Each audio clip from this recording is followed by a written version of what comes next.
And I was never mind, you're going live, sorry. I was gonna do a side note.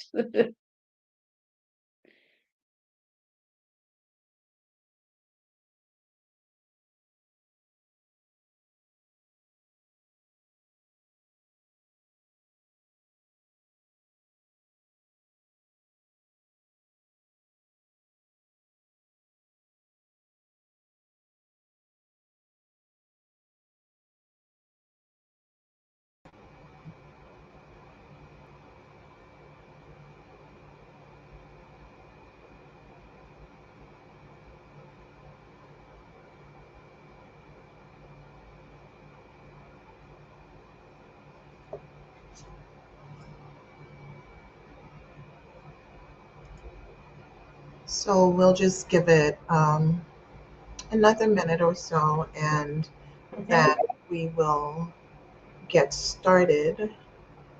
I checked the platforms, and so we are live on LinkedIn and also in Facebook group Nurses in Chronic Care Management. So just give it another 2 minutes, and then we will get started with the presentation.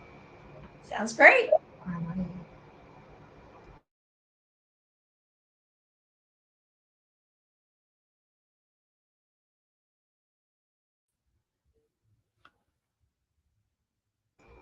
Hey, Doug.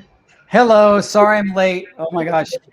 I go to grab my computer. I knew I was trying to throw a load of laundry in right before. You know how it is working from home.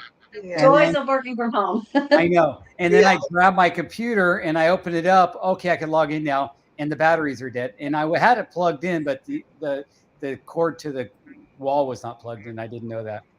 All right, so we are ready. We're live on in our Facebook group, Nurses in Chronic Care Management, on LinkedIn and YouTube as well. So thank you guys, of course, for joining me today for us putting this together, where we'll be talking about why nurses are uniquely positioned to oversee complex care management initiatives and complex care management programs. So I'm just gonna introduce myself. I am Natasha. I am a registered nurse, chronic care management nurse consultant, and I specialize in helping providers implement chronic care management within their practice and also assessing their current care management programs to identify any gaps in their program and to help them optimize their program. I also teach nurses how to start their own chronic care management business using their clinical expertise and their knowledge to build their own care management business. So that's a bit about me. And so I'm going to just ask Laura to introduce herself and tell us a bit about her background and what she does. Hi, and like Natasha, I am an RN. I have been one for many years. Without divulging the length, it's been many years. Anyway, I started out in nephrology and was a director of education for a mid-level national dialysis company. And since then, it evolved into chronic care management through technology. With my partner Doug, we have helped develop different assessment tools for apps. We help implement, like Natasha, different programs into physicians' offices and facilities, healthcare organizations, and specifically more towards the RPM side, but we also complement the CCM because they very much complement one another.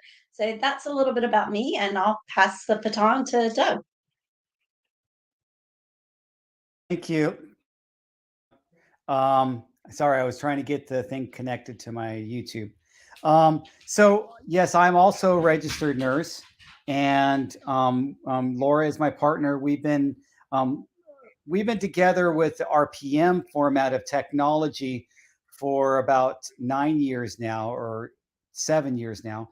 We both have a very similar background where we both worked on bigger picture, clinical program development with organizations. I worked for the health plans. She worked for a large dialysis organization. And so we really see how, and you guys, the nurses that are listening, see how you really are targeted with your role to be operating at the best of your ability with your clinical license.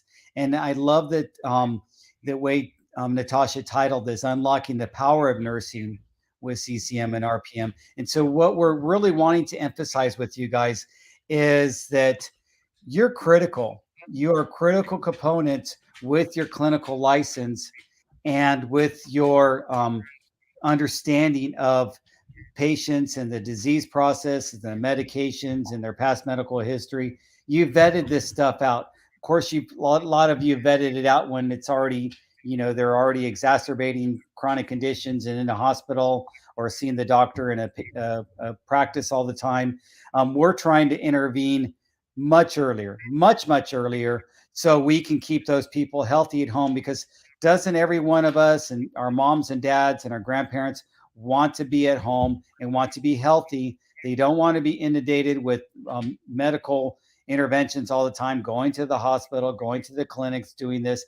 They know that if they just had someone helping them out, could do a much better job of staying healthy at home. And that's what we're trying to present here. Thank you so much, Doug, for that. So, we're going to talk a bit about the clinical knowledge and the critical thinking skills that nurses have to help patients manage their chronic condition and also follow their treatment plans. What type of experience does a nurse need to help, with these chronic care management programs? So, I can say for myself, I have experience in long term care, hospice, and home care as well. And part of what I did, and let's say when I worked in a nursing home, the care coordination services that I provided, I collaborated with the physician to get new orders if there was an abnormal lab, or whether the patient had medications that they were having an adverse reaction to. Those were things that I communicated to the physician. So I acted as a liaison, which is what we do in care management when we collaborate with practices. We're acting as a liaison between the provider's practice and the patient so that there is communication between those two on, how to effectively manage the patient conditions. So this helps to identify any gaps in the patient care and helps to better coordinate that patient's care more effectively. Laura, would you like to add anything to that? Yes, I grew up in the field of nephrology, and it was a very easy transition because, let's face it, end-stage renal failure is generally the least of a patient's concern when they are on dialysis. CKD, there's reasons that got them there. Usually it's diabetes or hypertension. And this enables me to really make a difference before they end up in that chair. Uh, I've seen it, just using the devices, a simple scale, blood pressure cuff, case management. How are you doing? It's amazing how much you can find out. But for nephrology nurses, it is a very easy transition to case management. Yeah. And Doug, anything you'd like to add to that? Yeah, I would like to add, we've seen a huge void in nurses, RNs working in ambulatory care. Most of us, as parents, you bring your child to the pediatrician. It's usually a medical assistant or somebody giving them their immunization or taking a history for them or taking their vital signs. And then the only person that's licensed there might be that physician, or maybe she has an NP working for her, but that NP's busy with her own patients. And there really isn't a mid layer in your ambulatory care practice. And what this does when you get involved with an RPM and CCM, you enhance that practice and become that mid layer that's void in that practice. That doctor doesn't have somebody else that understands the clinical prognosis and the disease, lifespan and what goes on with that. Nobody has studied that to your level in that practice besides the physician.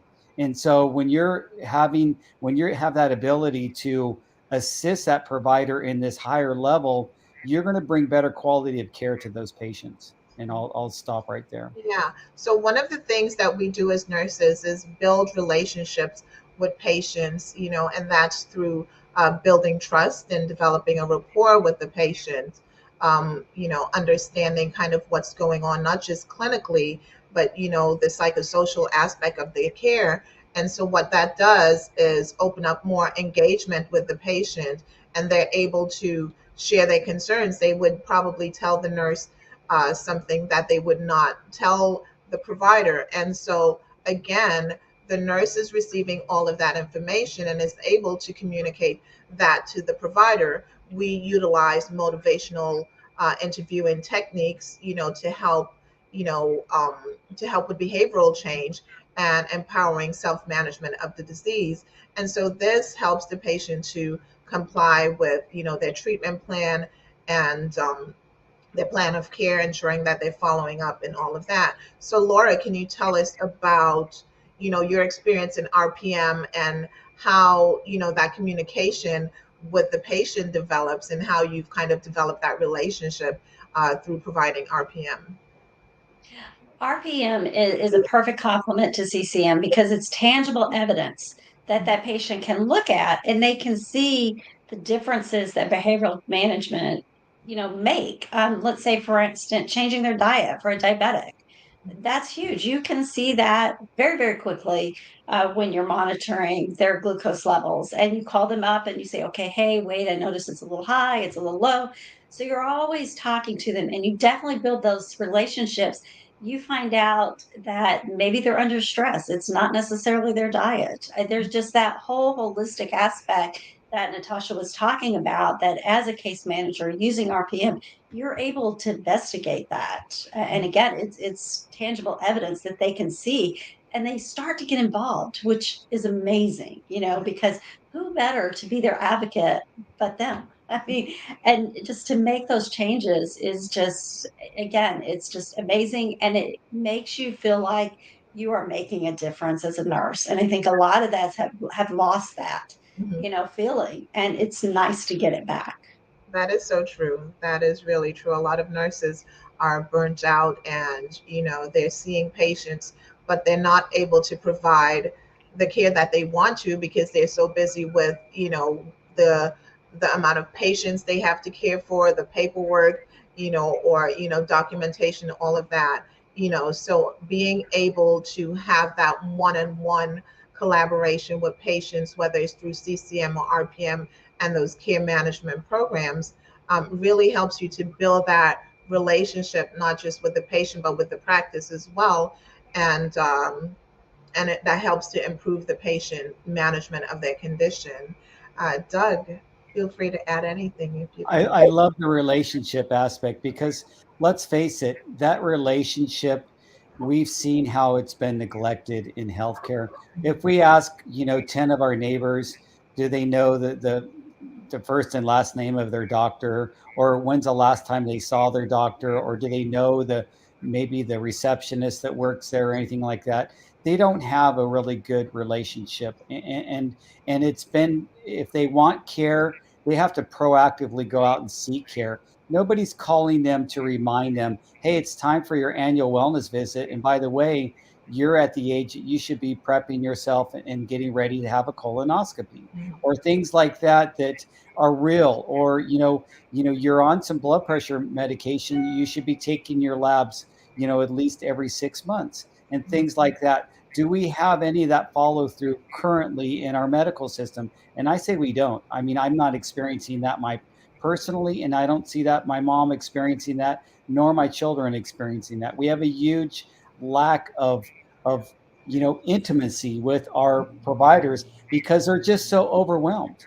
They are Yeah. so overwhelmed. They're short staffed, and there's just not enough inventory of professionals to handle the supply of people needing care.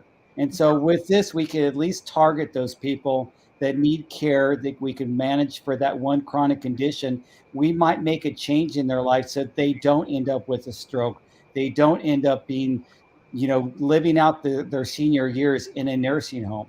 Nobody wants that for their parents. And Yeah. so we want to try to keep them at home and saying, hey, if they would have been managed and somebody was watching them, they probably could have had some preventive things done, maybe changes in medication, some therapy, and other things done that might have kept them from ending up in a nursing home. Right. And then, one of the things that you pointed out is the disconnect. And, I can also say, from my own experience with my mom, having to see multiple providers, one not communicating with the other, having a lot of different medications that she's not sure how to take, how long she should be taking them. And so it's definitely a challenge. So that's why having a nurse, again, to function as that, connector between the practice and the patient is essential, because nurses have experience with collaborating across different care teams and different settings.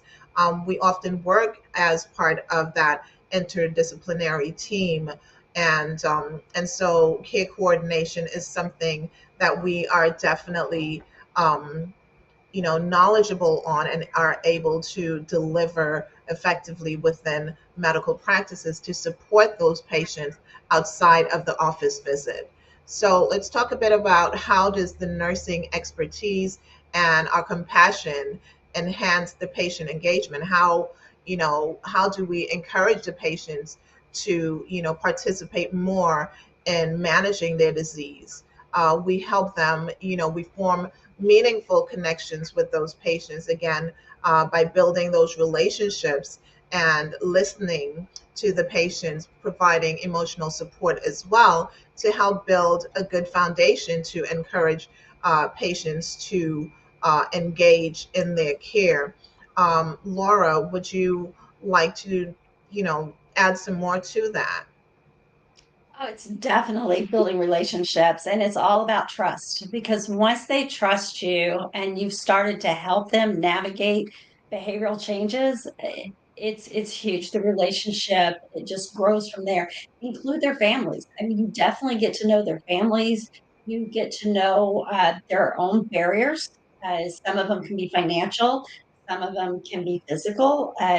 The list goes on, and you know all that, and you bring those family and caregivers into the mix, and they have a huge influence on that patient. They truly, truly do. And it's just, it is all about relationships. But then again, the other relationship is with the providers. Mhm. They have to trust you as well, because you're working under their umbrella, but you're very, very independent, and you're using your nursing skills at their max, Mhm. which is also very great. That most nurses don't get that opportunity, but in Mhm. case management and RPM, you do. And so the physician, once they get to trust you, it's amazing how they buy into even more technology. Right. I had one even today, send me an email, thank you for bringing this to my attention. Um, Mhm. so and so on. And that means a lot, because you're helping that patient out that would have otherwise fallen between the cracks. Yes. So I know I'm going on and on a little bit. No, but that's what we do. We learn in nursing school.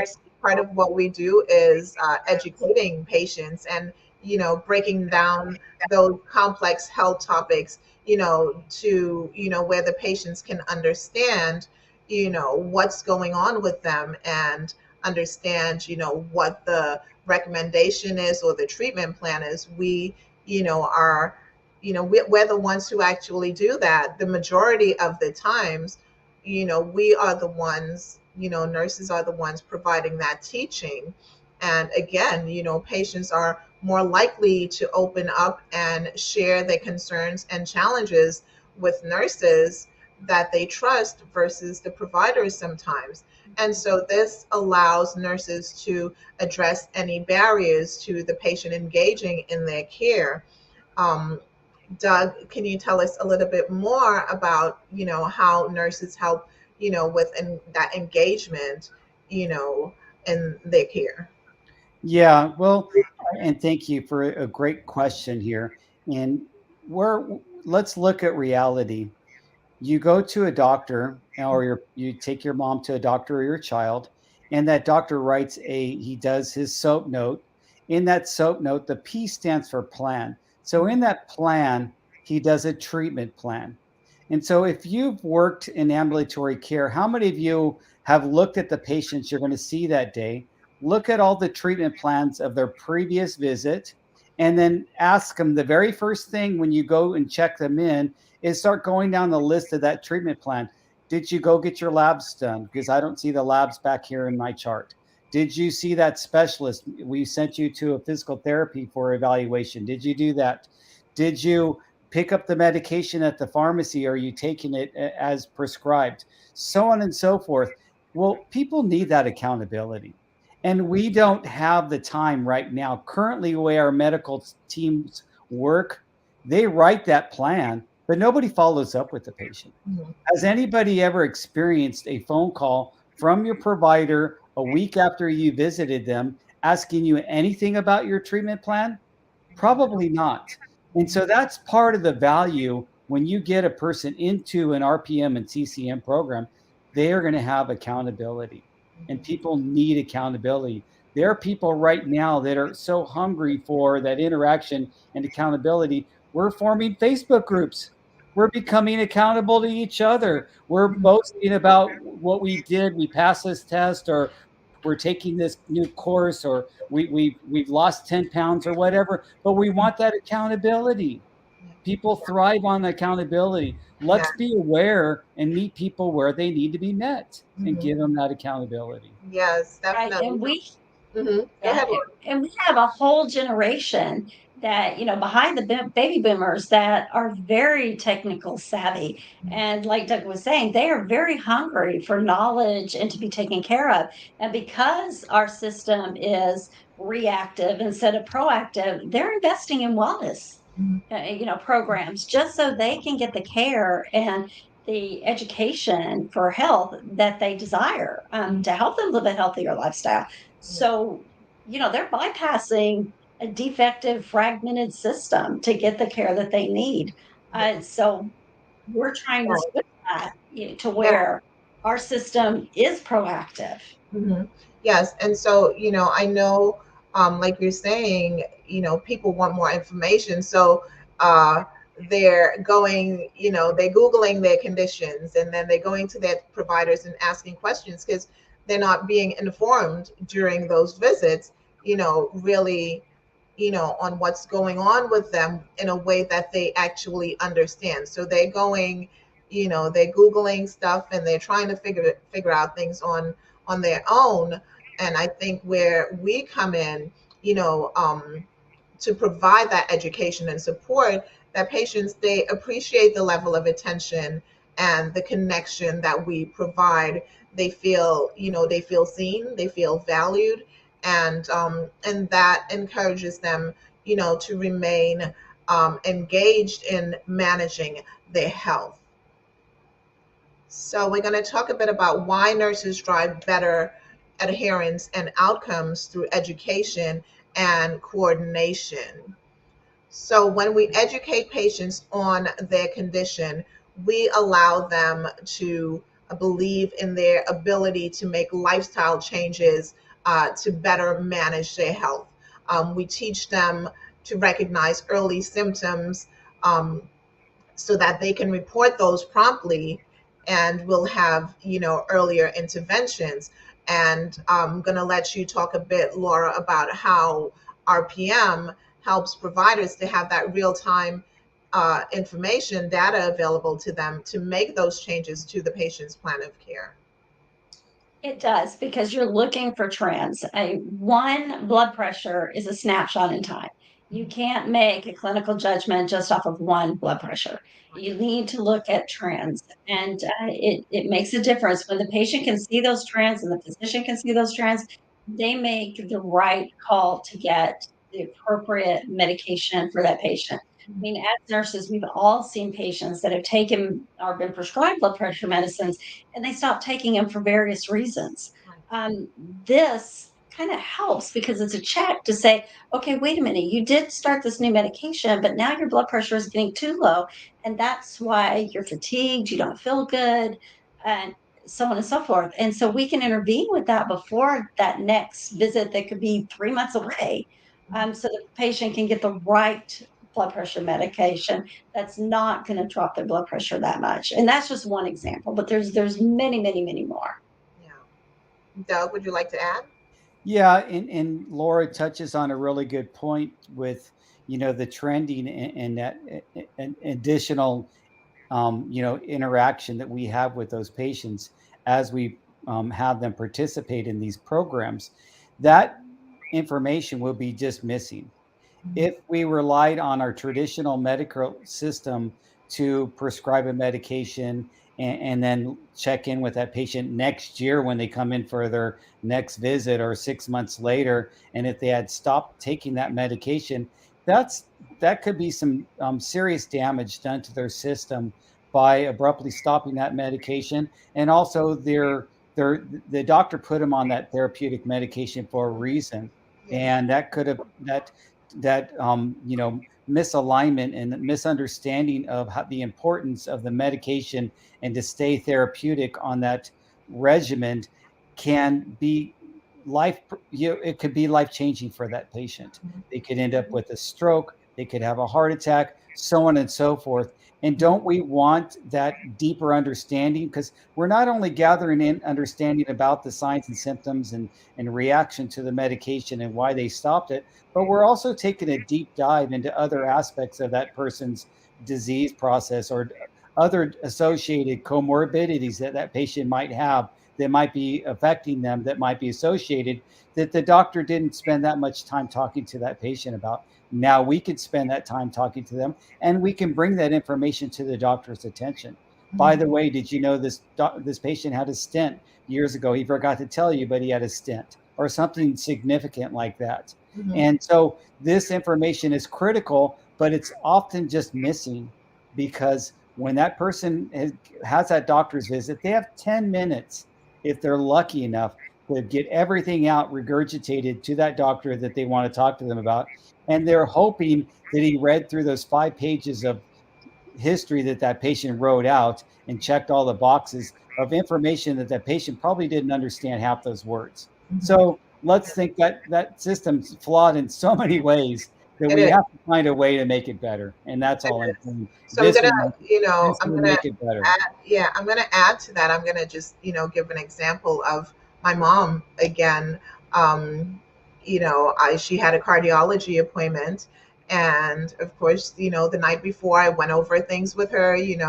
I told her what she should go over with the doctor. She goes in, and then she calls me, and she puts me on the phone. We do a visit during her visit, so I get to speak with the cardiologist. And of course, she tells him nothing about the fact that she's had two stents put in, that she's, been on certain medication.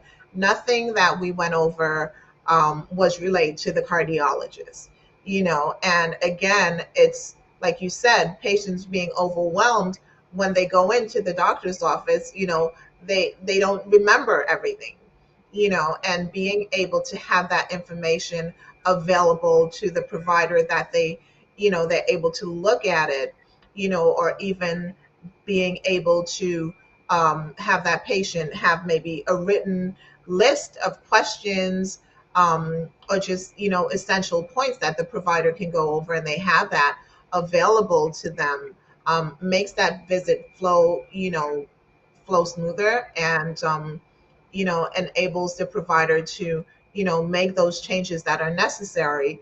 And so as nurse care managers, we provide assistance with follow up, helping the patient schedule their appointments, ensuring that their medications are reviewed, that they understand what medication they're taking. My mom, she might say, listen, this medication is not making me feel good. I'm just going to stop taking it. Like, you can't just stop taking the medication. But the doctor doesn't know that, and then she goes into the doctor, and the doctor just assumes that she's been taking the medication when she has not been taking the medication. She stopped it because she wasn't feeling well. So that is definitely a challenge, and we're utilizing care managers to bridge that gap, helps to improve those health outcomes, and help the patients to kind of follow that recommendation. So Laura, do you have anything else you'd like to add? That is a very common scenario. It truly, truly is. I experience that weekly, if not daily, from certain patients. And it is very important that they get the hand holding and they understand the importance because, you know, the term non-compliance, that just really is something that it just irritates me because a lot of times it's miscommunication or lack of communication or lack of understanding of why this is important. Mhm, You need to go with the pros and cons. Okay, if you don't take this, this is what you can expect, and if these things do happen, these are your other options. mhm, So they're making informed decisions on their own healthcare, and mhm. that's something that nurses can do, and we can have those deep dive discussions with them and find out what's important. I mean, maybe someone doesn't care Mhm. that they don't take the medications and their blood pressure, but they do care that they want to live long enough to see somebody graduate, like a grandchild graduate. Find out what motivates them and get them to that point, make them get to that goal. Yeah. And you can do that. It's not just do you feel bad or do you feel good and are you being in compliance? I mean, it's not about compliance. It's a Mhm. lack of understanding, miscommunication, other factors. Yeah. And then, with transitional care management, where the patient is discharged from the hospital or a facility, they may leave the hospital with a new list of medication, but they're still, taking the medications they were taking before because no one's gone over. Maybe the nurse might have, quickly reviewed that discharge summary with the patient. And that is really quick because, of course, the nurse is there already seeing a lot of patients. So, the patient might say, yeah, okay, I understand. But then they go home, they have that list from the hospital, they have their previous list, and now they're taking all of that medication, and there's no one to really go over that medication with them. So, with transitional care management, which is also covered by CMS, the nurse care manager, is able to go over that discharge plan and those discharge medications with the patient, ensuring that they understand what the changes are, and then also help to schedule a follow up appointment with their physicians within 7 or 30 days of discharge from the facility. And then the physician gets reimbursed for those services. So, ongoing communication helps to build that relationship and really lead to improved health outcomes in the long term. So, how can nurses capture the full revenue potential for CCM, RPM, and other similar programs that are available right now? So, one Let of me the just, things, go can ahead. I pause you for a second? Because Sure. we got a question from LinkedIn from John, and he Okay. says, "How do you monitor or know when a patient stops taking their medication?" And so that's a really good question, John. Thanks for asking. And with an RPM and CCM program, number one, they're going to give a cadence, and we're usually going to talk to that patient weekly. I know Laura and I, when we deploy our programs, we always encourage the doctor and let the practice know that when they get involved with our program, that we like to reach out to those patients and have a weekly phone call with them. But there's also embedded in some of these RPM programs, there's a validation that they're taking medication, and one of them uses a watch. You just confirm on your watch, or you confirm on the app, or you'll get a text message or an email, and it does some type of messaging that confirms that they're taking their daily medication and keeping a record that they checked yes, yes, yes, that they're taking it. So these are integrated into these programs. That way we can use the AI in the programs and know if that person's missing doses or missing their check-ins, that we know that there's, that's a red flag. We need to find out what's going on with that person. And it's a much different picture than someone just getting that treatment plan in their note and then nobody checking on them until their next visit 6 months later. So we know that these programs work because we're a part of them, and we know the latter is if there's a doctor just prescribing the medication and nobody following up with them, the odds are, what did they say? I think, Laura, we looked up the statistic. The odds are about 50% of people just stop taking their medications that they're prescribed or something like that. It was a pretty high number. I It's can't remember. 50 to 60%, Yeah, particularly blood pressure medications, just yeah. because of the draw. And, Mhm. and I'll even make it simpler than that to know that someone's not taking their blood pressure medicines because their blood pressure is not going to be under control. So that's when you call them up and you ask them, how are you feeling? Are you symptomatic? And what's going on? What have you been eating? You just start investigating with all those questions. And most of the time, they'll admit to you, well, I haven't taken in a couple of days. Mhm. And why not? And sometimes they couldn't afford it. They weren't able to pick it up at the pharmacy. They didn't have transportation. I mean, there's all these different, barriers that not necessarily that the patient has decided, well, I don't like taking it today, so I'm not going to. So you really do your deep dive into that and find out and then solve the problem and talk to them, come up with a solution with the patient. And you have to involve them. Yep. Yeah, and of course, again, that frequent communication with the nurse care manager helps, you develop a relationship with them and also develop trust where they feel, that they're able to tell you, oh yeah, well, I did stop taking that medication, and you're able to provide education, on, hey, well, this is why you need to take this medication. Collaborate with the physician if there needs to be a change in that medication, switch it to a medication that may be covered. Maybe it wasn't covered by the insurance plan, so switching to an alternative medication, or just identifying resources that can help that patient get the medication. So that's what we do as care managers, and having that weekly communication with the patient really helps to develop again that trust, so they're able to communicate that with you. So when a provider is implementing these programs within their practice, is one, it's important for them to actually understand the programs, and also to educate their patients on these programs, because a lot of times the patients, if the doctor tells them, hey, this program will help you, they will, try to follow that treatment plan. And I'm going to ask Doug to kind of, talk a bit more about that, and, the providers optimizing or maximizing the benefits that are available under CCM and RPM. Thank you. Well, let's first clarify that a CCM or an RPM or the numerous other programs do not have to only be done by the primary care. The specialist can be involved with this, okay? And I think a lot of specialists get hesitant and feel that they can't get involved other than maybe they're seeing that person for their chest pain because they're a cardiologist, and they receive these referrals from the primary care. They do their initial consultation, they do their 2 or 3 follow-ups, then they send them back to the primary care.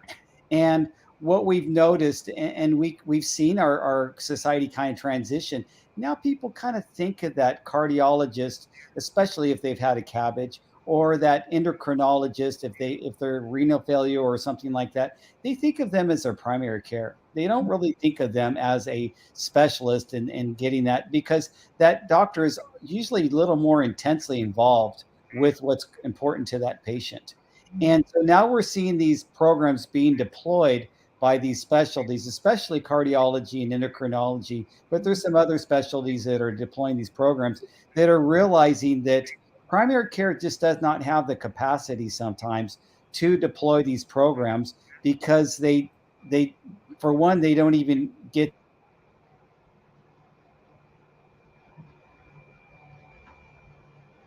Yep, I think we lost him.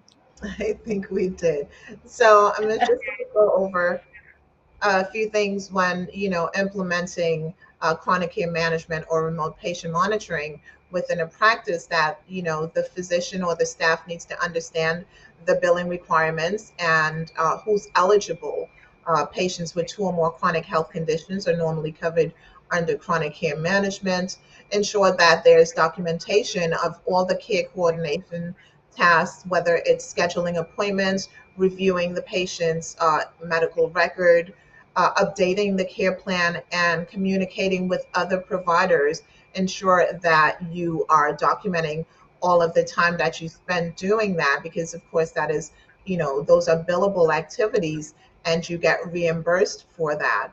Ensuring that documentation is present in the patient's EHR ensures that you get your claims paid, and that's of course, what you want. You want to submit your claims and get them paid. Ensure that you have a system to document the patient's consent for the chronic care management, and also know that if the patient can only see one physician at a time for chronic care management, they may be able to receive other care management services by another provider. But if they sign up with a provider for CCM, they kind of have to, you know, be with that provider unless they decide to change providers. And of course, you want to ensure that there's KPIs are being monitored, and you look at any other care management programs that are being offered that can help, you know, improve those patient health outcomes and also increase your practice revenue. So we're going to talk a bit about steps that nurses can take to get into these roles, these leadership roles, and guiding the delivery of chronic care management within medical practices. So Laura, I'm going to ask you to tell me a bit about how you got into RPM, how you use your experience in nephrology to one collaborate with Doug and now kind of work independently within your own business. It's a little bit of a unique story. Our chief medical officer, who I respected and learned so much from, he was going to retire, and the company I was working for was getting ready to be merged with another company, with a larger company. And so I decided that it was a perfect time for me to kind of change Mhm, a little bit of specialties because I had done this for so long in nephrology. So I needed to switch too. So I was approached by a technology company that was developing an app to help them develop the clinical end of the app and make sure that it was in compliance, because this was right at the cusp of CMS approving the CPT codes for remote, is well, CCM and remote care reimbursement. So that's how long ago this was. mhm, And there I met Doug, and we were developing different tools. So that's how we got involved at the very early stages. But since then, nurses have had so many doors open to them in the field of remote technology. Not just what Doug and I have done with some of the technology companies, but with really consulting with the physicians, getting in there, starting their programs, knowing what their worth is. mhm, Of course, it's a big challenge because physicians are very reluctant at first. One, they don't understand the majority of them, and they look at it as one more task, and they do not have the staff to carry it through. And even if they did, the staff isn't, they're not comfortable with it, and they are knowledgeable or experienced. mhm. So that's probably a longer answer than what you really wanted, No, but no. the doors are wide open for people. The thing is, get involved, Mhm. take courses on remote care, Yeah. look at CCM, the guidelines, and talk to people that are already in the field, connect. There's a lot of Facebook groups. Natasha has a wonderful one that has wealth of information, different courses you can take. Just do your research. Mhm. Thank you. And Doug, are you able to join now? Are you able? Okay, yes. And just tell us how you kind of use your experience in nursing and your background to, to start your own consulting business in the digital health um, healthcare field.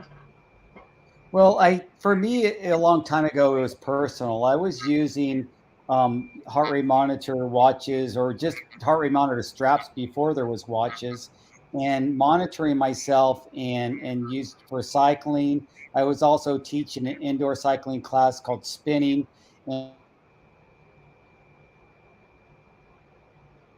His connection's not good. I think so. So I'm gonna just, give a quick background on, how I got started with my care management business. I've been a nurse for 20 years. I worked in long-term care, like I said, home health care, and last in hospice. And what I found was there was, again, that lack of education with a lot of patients. And then myself personally, um, being diagnosed with a chronic health condition, I felt that I wanted to do more for my patients. And I felt that with my years of experience that I could do that. And so I started collaborating with physicians to deliver these services to their patients directly, and then transition into being a consultant because I saw, there were a lot of providers that they didn't know about the CCM and RPM programs, and they were not implementing it. And also there were nurses who wanted to, they wanted to, find something else that they could do that would still have an impact on patient care.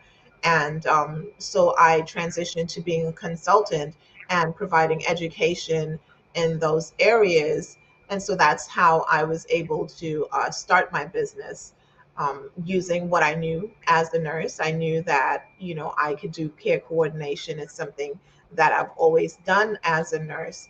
And I wanted to make a difference. So I educated myself. I collaborated with fellow nurses like Doug and Laura, and I developed a Facebook group as well, and also started a course teaching other nurses how to use their experience and skills to do the same. So that is how I got started, and I hope to continue to grow, meet other nurses in the field, and collaborate, work together with providers to really, bring about change in the healthcare system, because we know that it is, really, disconnected, and there's a lot of missed opportunities for providing, that comprehensive care to patients. So that's kind of what I do. Doug, are you able to join? There you Yeah, go. Okay. I literally have three modes of internet at my house, and I literally walked to the other box for the Verizon to get right next to it so it would connect. So, Okay. sorry about that disconnection. No, you gotta love technology. I Right. know, It's wonderful. and we work through these pains with some of our patients sometimes too. Yes. But the Yeah. thing is, Yes. I got started because I like tech. I was the early adopter buying the heart rate monitor straps. It was connecting to my cycle computer, and then later on the watches. And I've been utilizing tech to give my. I love having a great sleep score and analyzing that data and seeing that I'm getting the proper nutrition. I use these different apps for this. I'm an app freak and I like doing that stuff. And then when I heard about RPM being approved, I was like, that's perfect. That's exactly what I want to do. And the Laura would just happen to be the right timing. When we were developing that, the back end of that SaaS for the RPM company, we said, hey, we could put all these questions that are on our typical annual wellness visit. Or when I've worked 20 years as a case manager for various health plans and also in quality management. I could tell you what questions we ask them when we call them and do case management for the health plan. What we should put those questions in there, and knowing what is a health risk assessment, what is this and what is that. The tech people don't know this; they don't live in this world. But us as nurses, we know what we write into the chart. We know every time if we're going to do an assessment on someone being admitted to the hospital, we know A through Z what we're going to do with that assessment.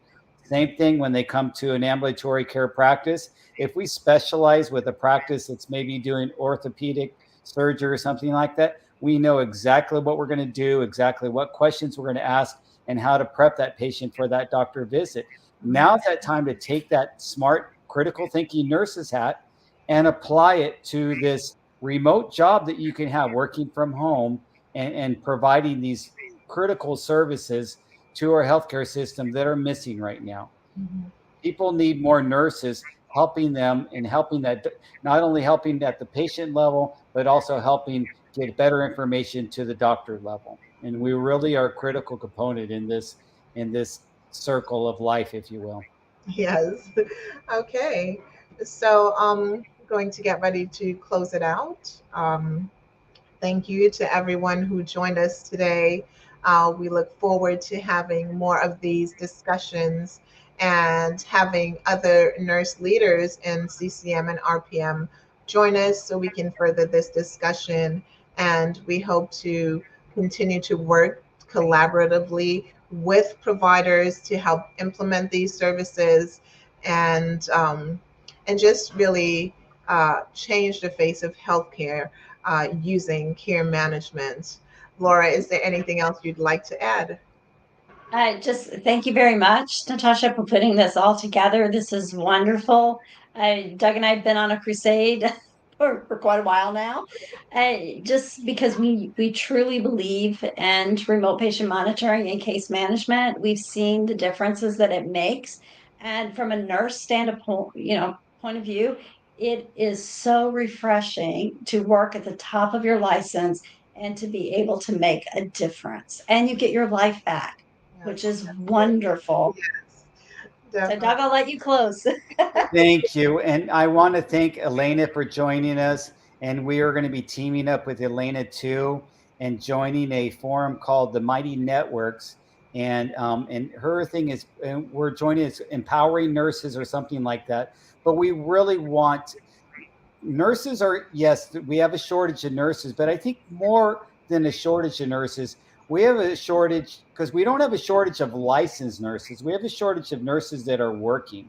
And I think when we start introducing these things, well, you can use your license and work 4 hours a week, and you could work 8 hours a week, whatever you want to fit into your schedule, and have that time to your me time, your mommy time, or other things that you're doing, and fit this in with these types of new, with technology and these types of programs that Laura and I get introduced to, and Natasha, we get introduced to every day with different companies that Mhm. are looking. They don't need a full-time nurse. They need a nurse that's going to help them get over this and get into the understand a little bit more about the practice, understand a little bit more about this disease program, that what components are necessary for that program, so Mhm. on and so forth.